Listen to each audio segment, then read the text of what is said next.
Hey guys, welcome back to another episode of the Weekly Coder. I know it's been forever since I uploaded my last episode, and I'm so sorry about that.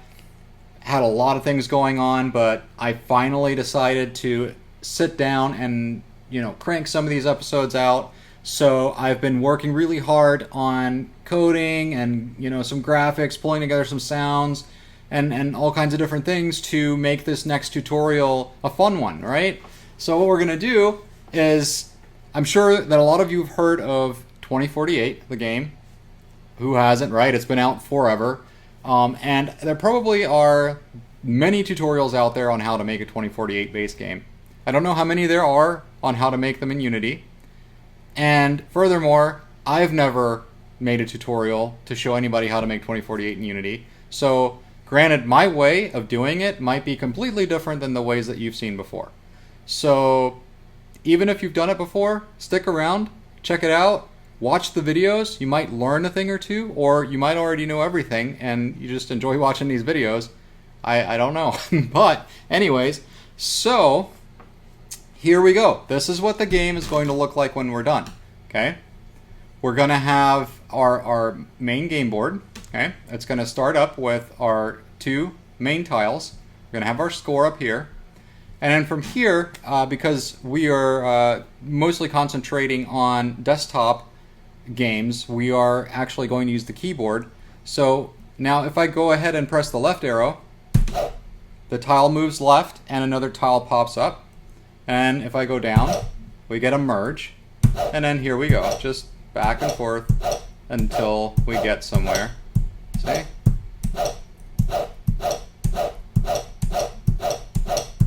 There we go. So this is how our game is going to play. And notice how this works, right? So if we've got, let me get to a situation here. Don't know if I can do it now.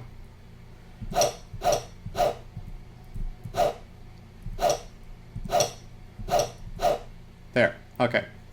So see how we have these three fours, okay? So one of the things that you've got to think about when you're making this game is, well, this tile sitting next to this tile, if we move in the left direction, then this tile needs to know what the value of the adjacent tile is. So we have to kind of say, well, are these two values the same? And if they are, we want to merge. But if we're checking all of these tiles to move them, then if we check this tile as well, we say, okay, well, these two have the same value, so they should merge.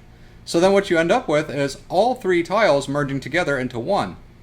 That's not what we want. What we want is for the rightmost tile to merge with the leftmost tile, and then for the rightmost tiles to those, we want those to continue shifting.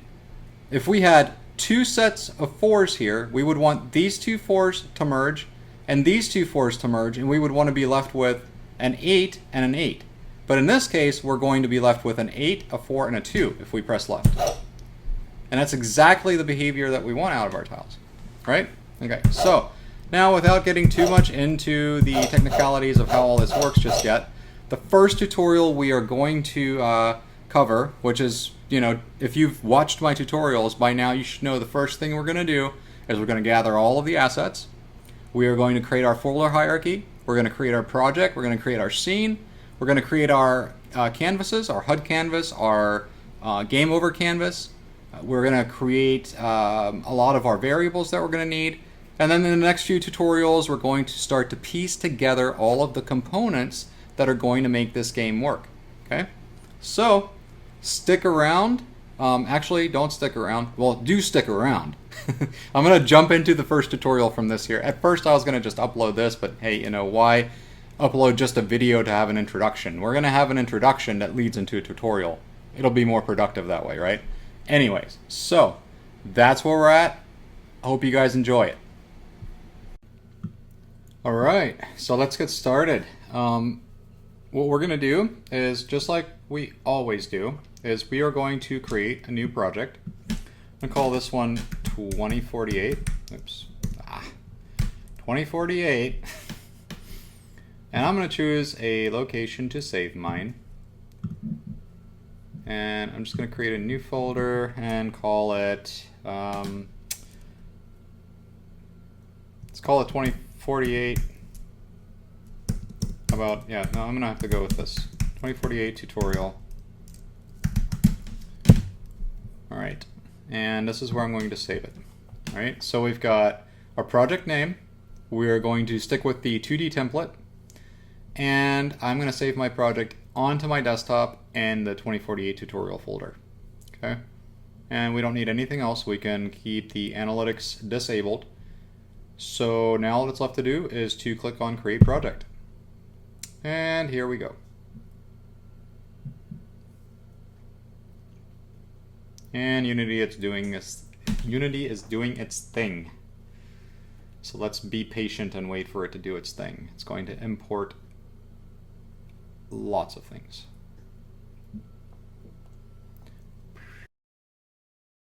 Yay, all right. And I feel like this pops up, this seems to pop up like every other day, every other week. Unity, the folks over there are really good at, you know, just overwhelming me with updates to Unity. It's great, but it's also difficult because then I have to redo my tutorials and you know, work with new APIs and things like that. But anyways, for now, I'm just going to just close this window because it's an annoyance at the moment. So here's what we have, just like we always do. We have our sample scene and our main camera. The first thing I like to do is save the scene as, because I don't want it to be called sample scene. So we'll just save this as 2048. All right, so now our scene name is 2048. We still have our main camera here. We've got an ugly blue background. We are going to change this. I'm going to change mine to like a dark gray. As you can see, I like dark gray. So that's the start of it. What we need to do now is we've already got a scenes folder. And apparently our sample scene is in here. Let's delete that. And we're going to take our 2048 scene that we created and put that in our scenes folder. All right. So now we got to create some other folders, right? We have to create a resources folder. Let's go in here and do that. Resources. We have to create a sounds folder. We have to create a scripts folder.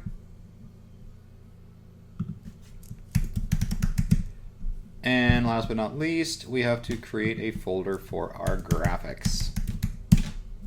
Right? So, next step. Let's copy all of our graphics over into the graphics folder.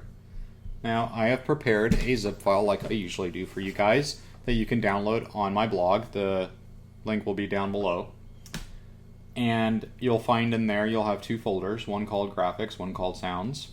You'll be copying the contents of the graphics folder. So you just highlight everything and just kind of drag it into the graphics folder here. And we're going to do the same thing with sounds. There's only two sounds. We're going to grab those and throw those into the sounds folder. So now if we click on the graphics folder, you'll see that we have all of these in here. And I am going to have to shrink Unity a little bit. There. That's better. Okay, so to keep things simple, I decided that we are going to work with 100 pixels per unit. So one square is 100 pixels. So the way that I designed this grid is that each grid is 100 pixels in size. So we've got one unit, which makes things simple. And since we're not going for like a retro pixelated look or anything like that, we don't really have to worry about going with like a 32 or 16 pixels per unit to make it look pixelated. Because we kind of don't want this to look pixelated unless you want to go back in and actually make a pixelated looking 2048 and make it retro 2048. Heck, if you're going to go that far, might as well just, you know, skip the 2048 and just make a retro 8 game. It'll be easy to beat unless you only make it 3x3, and then go to 16. Maybe that'll be a little harder. Anyways, off topic. So we've got our graphics, and did I copy the sounds? I did. The sounds are here. Okay, so the first thing, let's do this. Let's take all these graphics, highlight them, and drag them into the scene. And by doing this, I'm actually taking them to the hierarchy, and that's not the way to do it because Unity wants to create an animation. So we will be dragging in these one at a time. So let's go with the background, all right? And while we have the background in here, let's go ahead and set its position to 2 and 2. And if we look at the game view, we can see that that is not pretty. We don't want that to actually look that way. So what we'll do is we'll just take this camera here. We're going to move the camera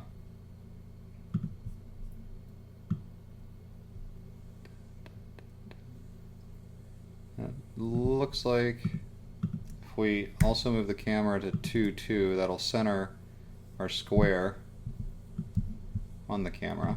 Yep, and that looks a lot better. Oh, and one more thing you guys want to make sure of is in the game tab that you're set to 16 by 9. I mean, you can use any of these other aspect ratios, but for the most part, if you want your game to run like on a TV, like on the Apple TV, or on a desktop computer, or anything that like that, you're going to want to work with widescreen format, which is 16:9. So let's go ahead and change that. And if we go back to scene, there's our square. We're good. And as you can see, if you look at this line here, this is the 0, 0 tile. So this right here is the 0, 0 position, and that's where we want our first tile to be. Or not our first tile, but that's the reference point. And that's why we set this square up to be at 2, 2, because, yeah, anyways. So, we're going to drag in the rest of our tiles. Let's grab in 2, 4, 8, 16, 32, 64, 128, 256, 512, 1024, 2048. Oh, and fun fact, these are all powers of 2. So 2 to the first power is 2, 2 to the second power is 4, 2 to the third power is 8, 2 to the fourth power is 16, 2 to the fifth power is 32, 2, 6 is 64, 2, 7 is 128. So if you can remember these tiles, you'll have remembered your powers of 2 very well. And this is also how like computer memory works. If you know that like some computers have 2 gigs, 4 gigs, 8 gigs, 16 gigs, 32 gigs, 64 gigs, 128, 256, 512. Same way with hard drives and everything. In computer terms, this is the way these things work. This is how you convert from base 10 to binary, for instance, and all kinds of other things you can do with these numbers. So these are good numbers to know. Moving on. So we've got 2, 4, 6, 8, 16, 32, 64, 128, 256, 512, 1024, and 2048. I did not make a 4096 tile, which is a tile that you can get if you are crazy enough to be able to figure out how to create another 2048 tile and put them both together. I have actually not gotten to that point, so I don't even know if I can test that. I don't know if you guys have, but if you do, just create another tile, call it 4096, and stick it in there. So now that we have these tiles, we are going to create prefabs. After, so let's go ahead and add the, we don't have that yet. Okay. Alright, so here's what we'll do, is before we do anything else, we'll go into the scripts folder and we're going to create 2 scripts. So we're going to go right click, create C# script, and we're going to call this one tile, and create and C# script, and we're going to call this one game. Alright, so on each one of the tiles, we are going to add the tile script. So 2, 4, 8, 16, 32, 64, 128, 256, 512, 1024. Isn't setup fun? Setup's fun. It's the best. All right, 2048. Okay, so now that we've got the tile script added to all of these, let's go ahead and click on a resources folder, and we're going to highlight all of these in the hierarchy, and we're going to just drag them down into resources. Drag them down into resources. Or not. See, there's some things that I would love for Unity to still work on, like being able to drag multiple graphics into the hierarchy without wanting to create an animation for them, and being able to create multiple prefabs at once. Alright, so 2048. Drag it in here, creates a prefab named tile_2048. That's exactly what we want. We're going to do the same thing for the rest of the tiles. Just drag them all in there one at a time. Because Unity, with all of its updates, still wants us to drag files one at a time to create prefabs. I'm sure there's some smart guy out there who's like, hey man, there's an easier way for you to do this. You can right click somewhere or find some hidden menu option to just convert all of these to prefabs in one click. I haven't bothered to go look for that option, and if it exists, that's cool. Maybe somebody can tell me and I'd be really, really happy. But for now, this is how I do it. So now that we've created these prefabs, we can highlight them all, right click, and delete. Yep. See, now they're no longer part of our scene, which is great because we don't need them there right now. So we've got our board, or background anyways, and we've got our resources, our prefabs for our tiles. We've got our graphics. Here's our tiles. You can see all the prefabs have been created. We've got our scenes, scripts, sounds, and now we are going to create an empty. So right click in the hierarchy, click on create empty, and we're going to call this one grid. This one is going to be the game object that is going to hold our game script. So let's go and go into the scripts folder and drag the game script into here. Okay. And the grid is actually going to be responsible for storing all of the game tiles as they get placed on the grid. All right, so that actually makes the grid pretty damn useful. So what's next? Where are we? We did that and that. Create an empty game object. Yep. Add game script. That and that. Oh yeah, very, very important. Let's make sure we get this right. This, there is a little setting here, order and layer. Okay, this is set to 0 for this. This is fine. So what we want to make sure of though is in our resources, our tiles, you see how that's also 0? So there's a possibility that our tiles could be drawn behind or inside of the background so that we wouldn't be able to see them. So what we want to make sure of is we select all of these tiles, prefabs, right? And then in order and layer, we want to make sure that we set that to a higher number, like 10. So that means that the order in the layer in which they're drawn in, they're at a higher layer, so they're always going to show. They're always going to be in front of the background. Okay, so that's important. Now, we are going to actually save this in case, something catastrophic happens and we get a power outage or, whatever, and we don't want to have to recreate all of this because that's just a waste of time.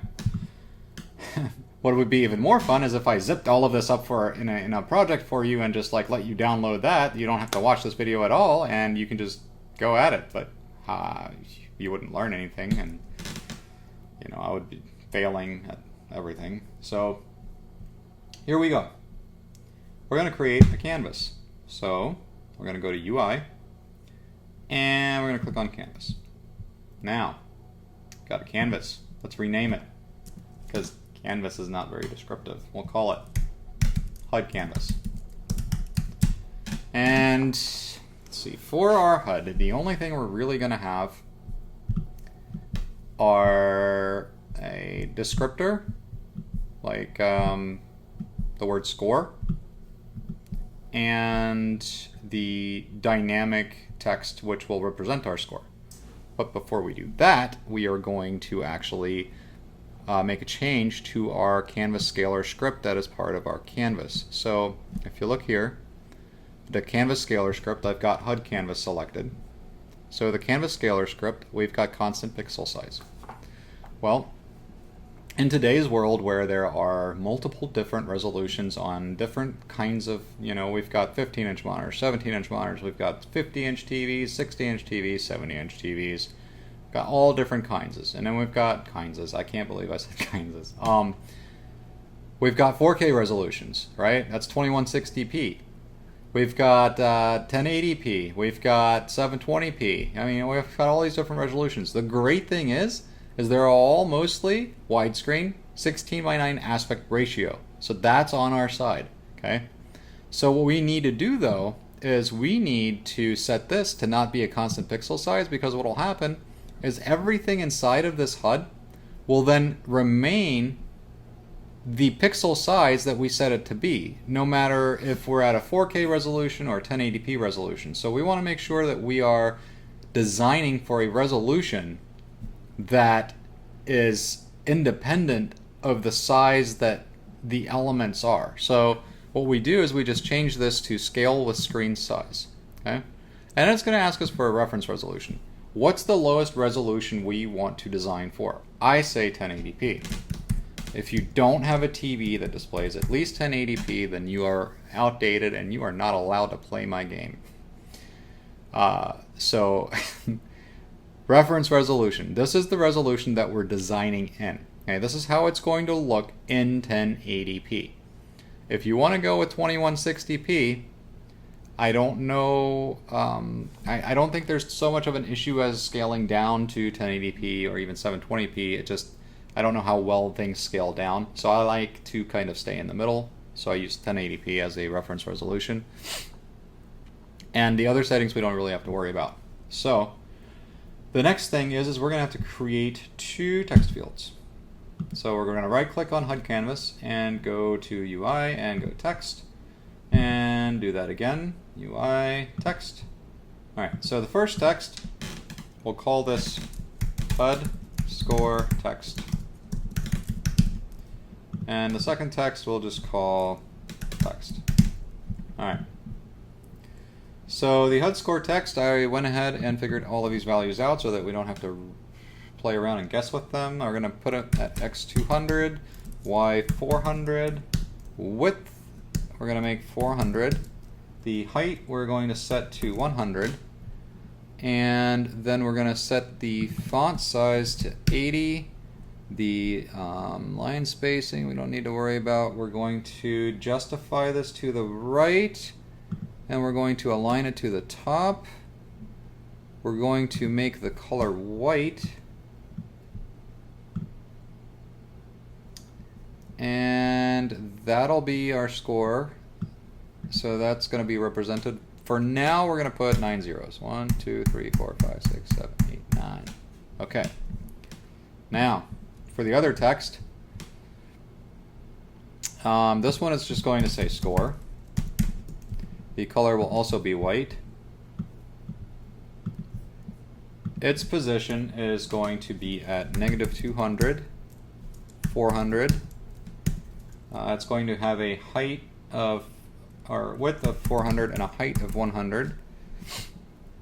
And the font size is going to be 80. It's going to be left justified and top aligned. And that would be that. Yep. Okay, so now if we want to see how this looks, because right now all we're looking at is the actual screen. All right, so this is this is a 1080p resolution reference. We can scale that down, we can scale that up, either way. Sorry. Either way, this is 1080p, okay, that we're looking at.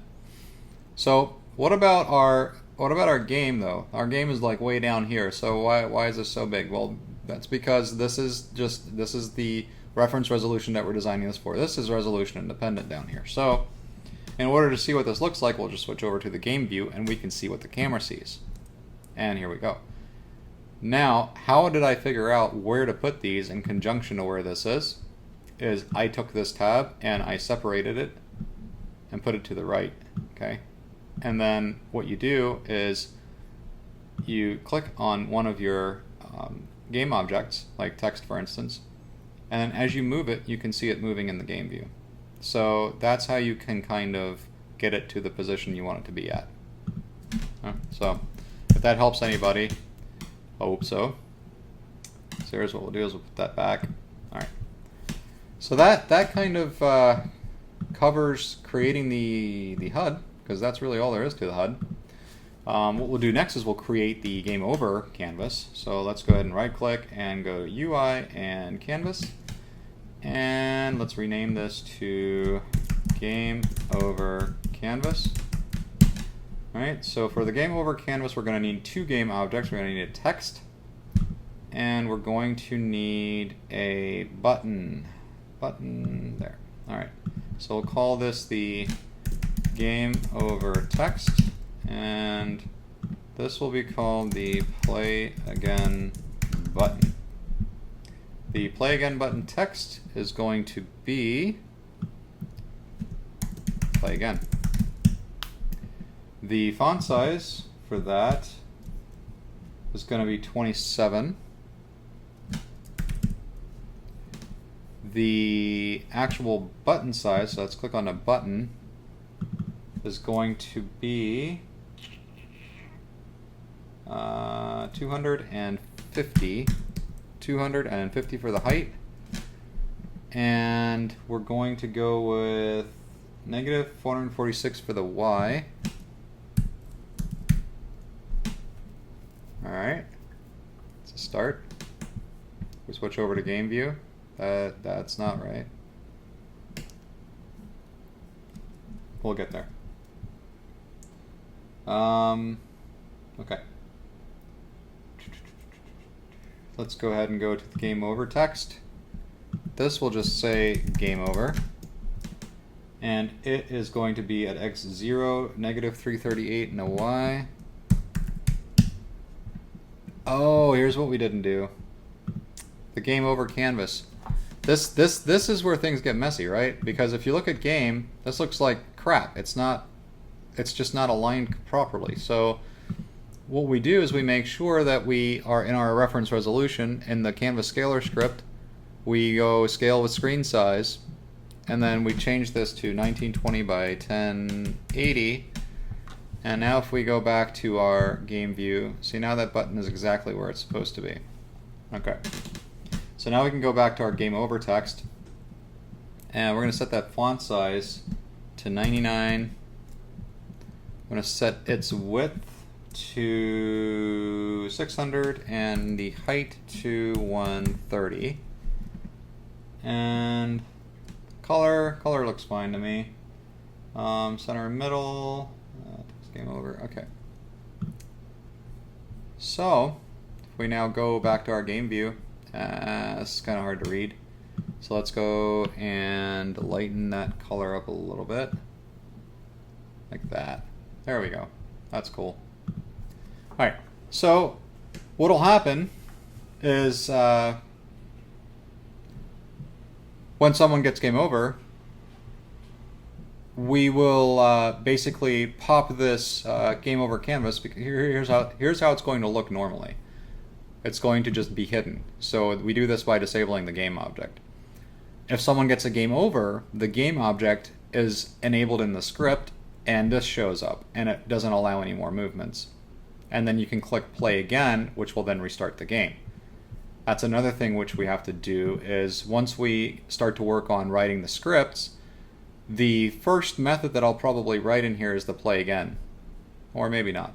Anyways, once we do that, we go to the button, we add a component, or sorry, we add an on-click event in the list, and then that will trigger the play again.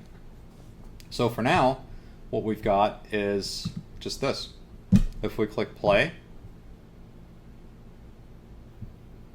nothing happens.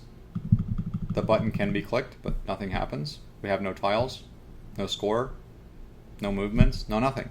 So, does that mean we're done? We are almost done. Let's disable this game over canvas. All right. So, at this point, we have a pretty good base to start writing our game with. Okay, we've got all of our prefabs created for our tiles. We've got all of our resources pulled in. We've got our scripts created. We've got the graphics set up. The HUD canvas is set up. The game over canvas is set up. We've got our empty game object created for a grid to store all of our tiles. So all of these things are ready for us, and yeah, so all of these things are ready for us, and we can start to get into the heart of writing this game. So with that said, I'll see you guys next week. Don't forget to click the subscribe button and the bell down below. Does the bell still exist? I don't know. If it does, click it. If it's not there, I don't know. I haven't seen it in a while, so I just got so used to saying click the bell, the ding, the bell, to make it ding, to get notifications. Anyway,